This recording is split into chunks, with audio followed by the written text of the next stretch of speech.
Pyhä Mikael on saapunut. Suojelus, joka panssaroi elämäsi jo tänään. Oletko tuntenut outoa painoa, joka ei poistu rinnastasi? Heräätkö keskellä yötä sydän hakaten ilman syytä? Eivätkö laskut koskaan täsmää, vaikka kuinka tekisit töitä? Pysäytä siis kaikki, mitä olet juuri nyt tekemässä, ja kuuntele minua tarkasti, sillä se, mitä aion paljastaa sinulle seuraavien minuuttien aikana, selittää tarkalleen, mitä elämässäsi on tapahtumassa. Ja mikä tärkeintä, se näyttää sinulle, miten pääset tästä tilanteesta pois vielä tänään. Kyse ei ole vaivannäön puutteesta. Se ei ole huonoa onnea. Se ei ole sattumaa. Joku työskentelee sinua vastaan, ja minä aion näyttää sinulle, kuka se on. Mutta ennen sitä, anna minun kertoa sinulle jotain, mikä sinun on tiedettävä kiireellisesti. Seuraavan 72 tunnin aikana elämässäsi tapahtuu radikaali muutos. Tulet saamaan uutisen, jota olet odottanut kuukausia. Rahaa tulee sisään tavalla, jota et osannut edes kuvitella. Ja se henkilö, joka petti sinut, joutuu nielaisemaan ylpeytensä ja tunnustamaan, kuinka paljon hän erehtyi kanssasi. Tämä ei ole motivaatiovalmentajan lupaus. Tämä on henkinen ilmoitus. Ja jos pysyt kanssani tämän videon loppuun asti, ymmärrät tarkalleen, miten aktivoida tämä suojeluksen ja yltäkylläisyyden energia, joka liikkuu jo eduksesi tällä nimenomaisella hetkellä. Vastaa minulle nyt yhteen asiaan rehellisesti, vain meidän kahden kesken. Kuinka monta kertaa olet huomannut ajattelevasi, miksi minulle kaikki on aina vaikeampaa? Katsot ympärillesi ja näet ihmisiä, jotka tekevät vähemmän kuin sinä, jotka ponnistelevat vähemmän kuin sinä, mutta joilla tuntuu kaikki onnistuvan. Samaan aikaan sinulle jokainen saavutus on sotaa. Jokainen sisään tuleva reaal 2 menee ulos. Jokainen askel eteenpäin, 3 taaksepäin. Tiedätkö, miksi näin tapahtuu? Koska olet henkisesti sidottu. Elämässäsi on näkymätön solmu, joka estää siunauksia saavuttamasta sinua, ja tämän solmun teki joku sinua hyvin lähellä oleva henkilö. Joku, joka tuntee sinut hyvin. Joku, joka tietää tarkalleen, mihin hyökätä tehdäkseen sinulle eniten pahaa. Paljastan sinulle muutaman minuutin kuluttua, kuka tämä henkilö on. Mutta ensin sinun on tehtävä yksi asia juuri nyt alkaaksesi purkaa tätä tukosta. Kirjoita kommentteihin, minä julistan vapauteni. Kirjoita se nyt. Sillä kun julistat ääneen, kun kirjoitat uskossa, alat murtaa näkymättömiä kahleita, jotka sitovat sinua. Tee se nyt, minä odotan. Mene kommentteihin ja kirjoita, minä julistan vapauteni. Valmista. Jatka sitten kanssani, sillä tästä hetkestä lähtien asiat alkavat muuttua. Et ehkä huomaa sitä välittömästi, mutta elämäsi kulissien takana, henkimaailmassa, sota on jo alkanut. Ja pyhä arkkienkeli Mikael on juuri astunut tähän taisteluun sinun puolellasi. Katso, tiedän, että on ihmisiä, joiden mielestä tämä kaikki on hölynpölyä. On ihmisiä, jotka nauravat tälle videolle, jotka sanovat sen olevan taikauskoa, oman pääsi tuotetta. Mutta nämä ihmiset eivät tiedä sitä, minkä sinä tiedät. He eivät tunne sitä, mitä sinä tunnet. He eivät ole kokeneet sitä, mitä sinä olet kokenut. Olet jo nähnyt asioita, joita et pysty selittämään. Olet tuntenut läsnäoloja. Olet nähnyt unia, jotka vaikuttivat varoituksilta. Olet kokenut sattumia, jotka eivät olleet sattumia. Tiedät, että on olemassa maailma silmien näkemän ulkopuolella, ja juuri siinä maailmassa todellinen taistelu tapahtuu. Sillä aikaa kun menet töihin, maksat laskusi, huolehdit perheestäsi, sinun puolestasi käydään sotaa. Sotaa valon ja pimeyden välillä, sinua suojelevien enkelien ja sinua tuhoamaan lähetettyjen henkien välillä.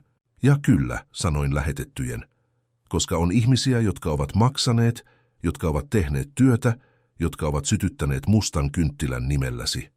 On ihmisiä, jotka kävivät makumba-paikoissa ja pyysivät avioliittosi päättymistä, rahasi katoamista, sairastumistasi.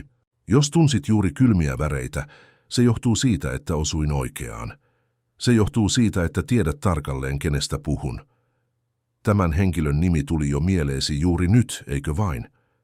Pidä se nimi mielessäsi. Hetken kuluttua vahvistan sinulle, onko se juuri hän. Mutta ennen sitä minun on selitettävä sinulle 3 merkkiä, jotka osoittavat, että olet henkisen hyökkäyksen alaisena. Ja jos sinulla on vähintään 2 näistä 3 merkistä, ei ole epäilystäkään, joku työskentelee sinua vastaan. Ensimmäinen merkki, selittämätön väsymys. Nukut 8-9 tuntia, mutta heräät väsyneenä kuin olisit kantanut painoja koko yön. Hartioitasi särkee, selkääsi särkee, tunnet kehosi raskaaksi. Menet lääkäriin, teet kokeita, eikä mitään löydy. Koska se ei ole fyysistä, se on henkistä. Ne ovat negatiivisia lasteja, joita päällesi on heitetty. Toinen merkki. Raha, joka ei riitä.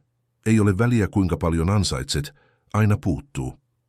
Tulee laskuja, joita et odottanut. Jotain hajoaa, ja se on korjattava. Joku pyytää lainaa eikä maksa takaisin. On kuin näkymätön viemäri imisi rahasi. Ja sellainen onkin. Sitä kutsutaan henkiseksi vaatimukseksi. Se on työ, joka on tehty nimenomaan siksi, ettet koskaan menestyisi. Kolmas merkki.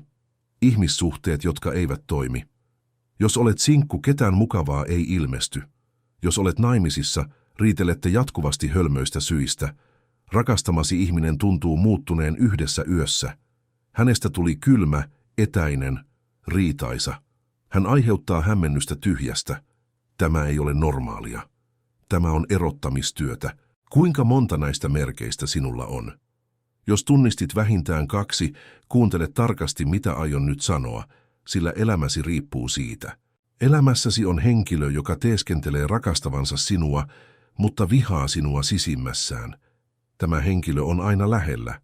Hän vierailee luonasi, soittaa sinulle, kysyy elämästäsi, mutta se ei johdu välittämisestä. Se on siksi, että hän tietäisi, miten voit, nähdäkseen, onko paha, jota hän sinulle toivoi, jo ilmennyt. Ja minä annan sinulle joitakin tämän henkilön ominaisuuksia, jotta tunnistat, kuka hän on. Ole tarkkana, sillä jokainen yksityiskohta on tärkeä. Tämä henkilö on naispuolinen. Useimmissa tapauksissa hän on 35-55-vuotias nainen. Hän voi olla joku omasta perheestäsi, käly, serkku, jopa sisar. Tai hän voi olla naapuri, työkaveri, entinen ystävä. Tällä naisella on hyvin silmiinpistävä piirre. Hän ei ole koskaan tyytyväinen omaan elämäänsä. Hän valittaa jatkuvasti. Hän puhuu pahaa muista. Hän rakastaa juoruja. Ja aina kun kerrot jostain hyvästä, mitä sinulle on tapahtunut, hän peittää sen, mutta huomaat oudon välkkeen hänen katseessaan. Sekoitus vihaa ja kateutta. Jos olet jo ajatellut jotakuta tiettyä henkilöä, se on juuri hän. Henkesi ei erehdy, intuitiosi varoittaa sinua, ja Pyhä Mikael näyttää sinulle myös, kuka vihollinen on. Nyt tulee tärkein osa, mitä tehdä tällä tiedolla. Et aio riidellä tämän henkilön kanssa, et aio syyttää, et aio kohdata häntä. Aiot yksinkertaisesti vetäytyä. Vähitellen, viisaudella luot etäisyyttä. Lopeta elämästäsi kertominen. Lopeta mielipiteen pyytäminen. Lopeta luottamuksen antaminen. Ja henkisesti aiot tehdä suojelustyön. Ja tämä työ alkaa nyt, kun katsot tätä videota. Opetan sinulle panssaroidun rukouksen, jonka teet 7 peräkkäisen päivän ajan. Se on yksinkertainen, mutta äärimmäisen voimakas.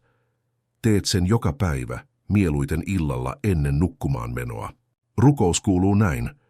Pyhä arkkienkeli Mikael, tulimiekkasi kanssa, katkaise kaikki kateus, kaikki pahuus, kaikki minua ja perhettäni vastaan tehty työ. Sulje ruumiini, sulje kotini, sulje polkuni pahuudelta. Avaa polkuni hyvyydelle, menestykselle, todelliselle rakkaudelle. Aamen. Toista tämän 3 kertaa. Ja samalla kun puhut, visualisoit sinisen valon, joka ympäröi sinut kokonaan, suojelen sinua kuin se olisi haarniska. Tee tämä hartautta noudattaen 7 päivän ajan, ja takaan sinulle. Ensimmäisen viikon aikana alat jo tuntea eron. Nukut paremmin, heräät virkeämpänä. Asiat alkavat järjestyä. Mutta on yksi tärkeä yksityiskohta. Älä kerro kenellekään, että teet tätä. Henkinen suojelu on vakava asia. Siitä ei pidä huudella. Mitä enemmän vaikenet, sitä vahvemmaksi se tulee. Nyt jos haluat tehostaa tätä suojelua entisestään, tee seuraavasti. Jaa tämä video 3 ihmiselle, joita rakastat ja joita haluat myös suojella. Se voi olla äitisi, poikasi, sisaresi, paras ystäväsi. Kun jaat suojelua, saat suojelua kaksinkertaisesti. Ja on eräs erittäin tärkeä asia, joka minun on paljastettava sinulle nyt. Sinusta on olemassa profetia. Vanha profetia, jonka mediot, näkijät ja ihmiset, joilla on lahja nähdä pidemmälle, ovat nähneet. Ja tuo profetia sanoo seuraavaa. Sinut on valittu muuttamaan perheesi kohtalo, juuri niin kuin kuulit. Sinä olet se henkilö, joka murtaa köyhyyden kirouksen, joka on seurannut perhettäsi sukupolvien ajan.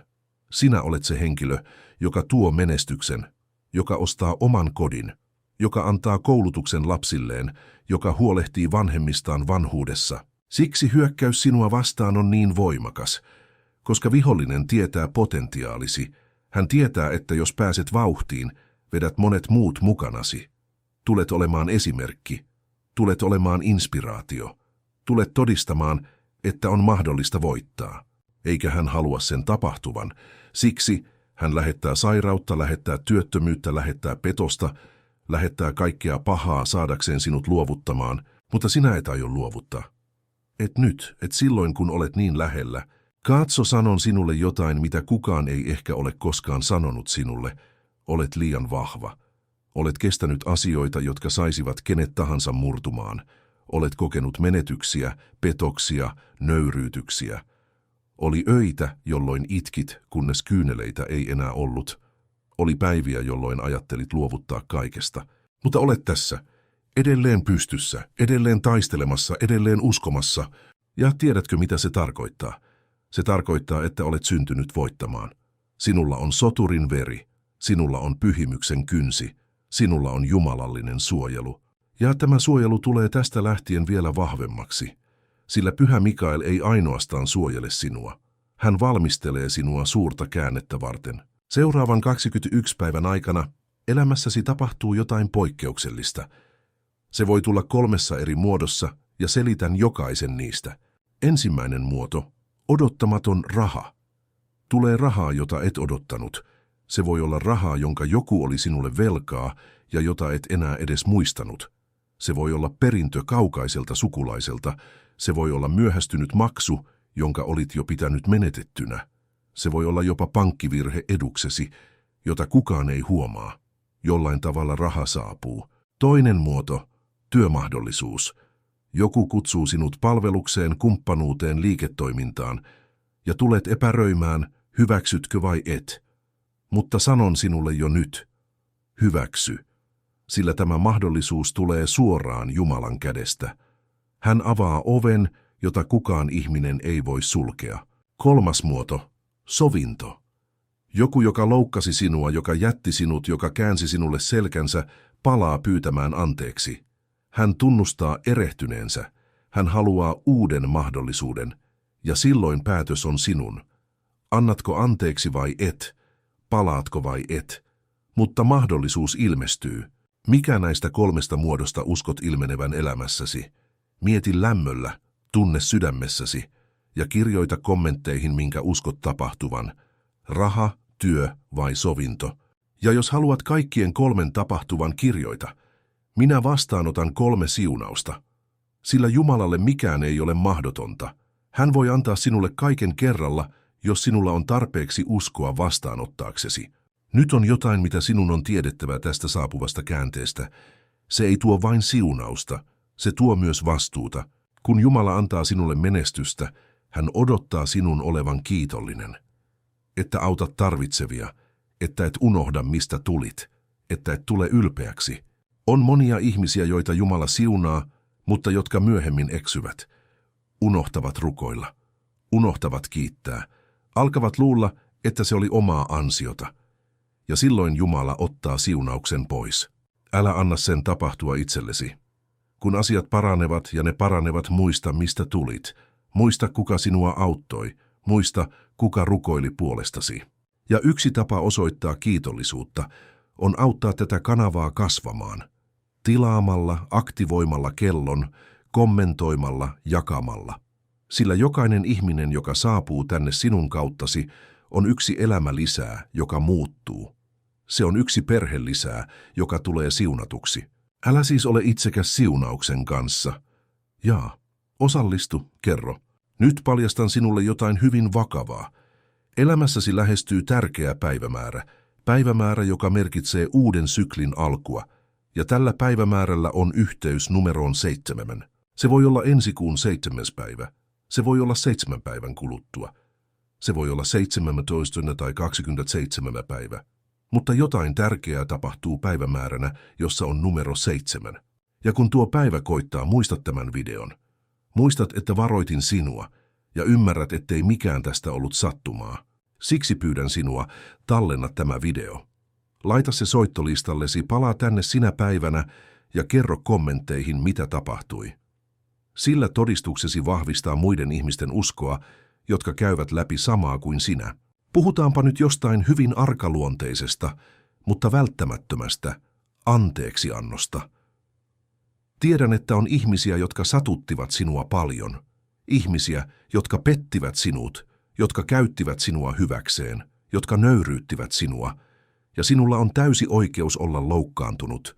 Mutta tuo paino, jota kannat rinnassasi, tuo kauna, jota pidät sydämessäsi, ei vahingoita sitä, joka sinua satutti. Se vahingoittaa sinua.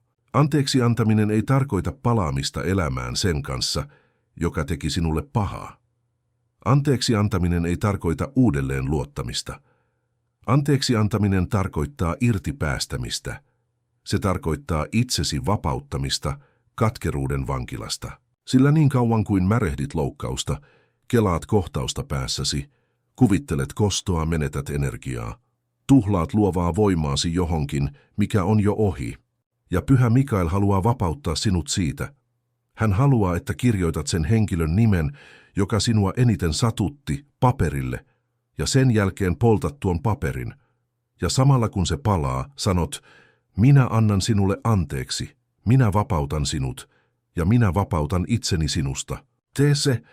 Se tuntuu hölmöltä, mutta se on vapauttavaa. Tunnet, kuin valtava paino poistuisi selästäsi. Ja kun vapaudut menneisyydestä, teet tilaa tulevaisuudelle, uudelle, paremmalle. Tulevaisuudesta puheen ollen, anna minun kertoa, mitä näen sinulle tulevina kuukausina. Näen sinut uudessa kodissa. Se ei ehkä ole ostettu talo, mutta se on parempi paikka kuin missä olet nyt. Paikka, jossa on enemmän valoa, enemmän tilaa, enemmän rauhaa. Näen sinut auton kanssa, se voi olla käytetty auto, mutta se on sinun. Maksettu, rekisteröity, hyvin toimiva. Näen sinut jääkaappi täynnä, laskut ajan tasalla, rahaa säästössä hätätilanteita varten. Näen sinut hymyilemässä aidosti. Ei se pakotettu hymy, jonka annat, kun joku kysyy, voitko hyvin, vaan se hymy, joka tulee sisältä, koska olet todella onnellinen. Ja näen ihmisten etsivän sinua pyytääkseen anteeksi. Ihmisiä, jotka halveksivat sinua, jotka epäilivät sinua, jotka käänsivät sinulle selkänsä. Nämä ihmiset palaavat haluten huomiotasi uudelleen. Ja silloin sinä päätät, hyväksytkö vai et, annatko anteeksi vai et, avaatko oven vai jätätkö sen kiinni. Mutta yhden asian sanon sinulle, älä palaa takaisin yksinäisyyden vuoksi. Älä hyväksy muruja puutteen vuoksi. Ansaitset kokonaisen rakkauden. Ansaitset täyden kunnioituksen. Ansaitset ehdottoman prioriteetin. Älä tyydy vähempään. Nyt, tämän videon viimeisinä minuutteina, haluan pitää erityisen rukouksen puolestasi. Mutta ennen sitä tarvitsen sinua laittamaan kätesi sydämellesi. Kirjaimellisesti. Pysäytä video, jos tarvitsee. Laita käsi rinnallesi, vasemmalle puolelle, missä sydämesi on. Tunnetko sen lyövän? Se on elämää. Se on ihme, se on uusi mahdollisuus, jonka Jumala sinulle antaa. Sulje nyt silmäsi ja hengitä syvään 3 kertaa. Hengitä sisään nenän kautta, ulos suun kautta, hitaasti. Valmista? Toista nyt kanssani, vaikka vain mielessäsi. Minä olen Jumalan lapsi. Minä olen Pyhän Mikaelin suojelema. Mikään paha ei voi minuun osua. Kaikki kateus palaa sille, joka minua kadehti. Kaikki pahuus palaa sille, joka minulle pahaa toivoi. Minä olen panssaroidu. Minä olen siunattu. Minä olen oikealla tiellä. Ja mikään ei pysäytä minua. Aamen. Avaa silmäsi. Olet juuri uudistanut liittosi Jumalallisen kanssa. Olet juuri ladannut henkisen energiasi. Ja tästä hetkestä lähtien asiat alkavat muuttua. Älä odota muutosta yhdessä yössä. Joskus Jumala työskentelee vähitellen, mutta ole tarkkana merkkien suhteen. Odottamaton puhelu, satunnainen kohtaaminen, idea, joka ilmestyy tyhjästä. Nämä ovat merkkejä siitä, että ihme on muotoutumassa. Ja kun huomaat ensimmäisen merkin, palaa tänne kommentteihin ja kirjoita. Ihme on alkanut. Sillä todistuksesi inspiroi muita ihmisiä uskomaan myös. Ennen lopettamista haluan esittää sinulle pyynnön. Jos tämä video kosketti sinua, jos tunsit, että se tehtiin sinua varten, jätä tykkäyksesi. Sillä tykkäys ei ole vain nappi. Se on tapa sanoa, minä vastaanotin viestin, minä uskon, minä hyväksyn. Ja jos et ole vielä kanavan tilaaja, tilaa nyt. Sillä joka päivä tuon henkisiä viestejä, suojeluksia, rukouksia, ilmoituksia, ja sinä tarvitset sitä elämääsi, tarvitset tätä päivittäistä henkistä ravintoa. Lopetan muistuttamalla sinua siitä, mitä sanoin alussa. Seuraavan 72 tunnin aikana tapahtuu radikaali muutos. Ole tarkkana, pysy rukouksessa, pysy uskossa, sillä Pyhä Mikael on jo työssä. Enkelit liikkuvat jo, ja ihme, jota olet niin paljon odottanut, on matkalla. Et ole yksin. Et ole koskaan ollut, etkä koskaan tule olemaan. Mene rauhassa, mene uskossa, mene arkienkelin suojeluksessa, ja älä unohda, olet syntynyt voittamaan. Mikään ei voi pysäyttää sinua. Mikään ei tule pysäyttämään sinua. Amen.